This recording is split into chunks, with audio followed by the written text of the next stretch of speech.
Assalamualaikum Lur, salam Pancasila. Siang ini saya masih baca tentang sesuatu yang perlu disampaikan dalam buku saya. Judulnya ada keakuratan tes DNA. Oke, kita baca sedikit. Mencermati berbagai data yang valid bahwa akurasi tes DNA tergantung dengan jumlah lokasi yang diperiksa serta pembandingnya. Apabila dibandingkan dengan kedua orang tua, maka pemeriksaan DNA dapat mencapai 99,9999%. Apa itu DNA? DNA adalah singkatan dari deoksiribonukleik acid. DNA merupakan molekul yang memuat seluruh instruksi genetik yang dibutuhkan oleh semua organisme dalam seluruh siklus hidupnya. Informasi genetik yang terdapat dalam DNA diturunkan oleh orang tua atau induk ke generasi berikutnya melalui reproduksi. Sedangkan fungsi atau tugas utama DNA adalah membawa materi genetik dari suatu generasi ke generasi berikutnya. DNA juga merupakan senyawa polinukleotida yang membawa sifat-sifat keturunan yang khas pada kromosom. Garis bawahi, membawa sifat-sifat keturunan yang khas pada kromosom. Setiap anak mewarisi 50% DNA dari masing-masing orang tua. Tetapi ada gen-gen tertentu dari ibu atau ayah yang dominan.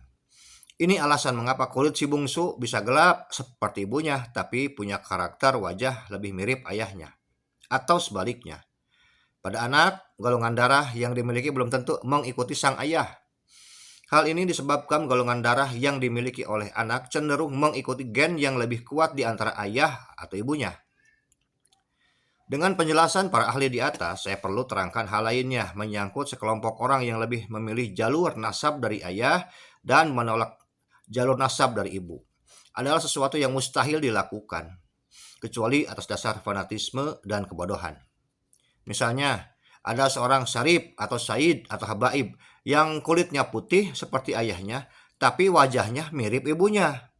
Apakah mungkin menolak dan menghilangkan nasab dari jalur ibu, sedangkan wajahnya mirip dengan ibunya?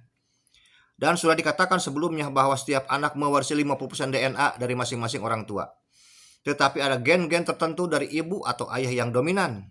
Bagaimana caranya menghilangkan 50% DNA ibu kita di dalam diri kita? Tanyakan saja pada rumput yang bergoyang.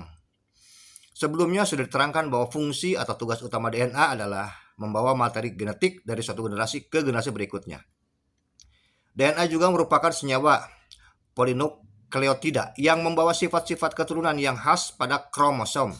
Yang perlu digarisbawahi adalah membawa sifat-sifat keturunan yang khas pada kromosom. Bila anak singa, ia mewarisi sifat-sifat keturunan yang khas dari ayah ibunya yang singa dan juga kakek neneknya yang singa. Begitu juga dengan gajah, kelinci, atau tikus. Tidak mungkin anak keturunan singa akan mewarisi sifat-sifat gajah, sifat kelinci, atau tikus. Begitu pula sifat-sifat mulia dan agung Nabi Muhammad SAW tidak mungkin akan berubah dan mewarisi anak keturunannya menjadi sifat Abu Jahal, sifat Abdurrahman bin Muljam, atau sifat Muhammad bin Abdul Wahab, dan sejenisnya. Mengapa bisa begitu? Karena informasi genetik yang terdapat dalam DNA diturunkan oleh orang tua atau induk ke generasi berikutnya melalui reproduksi.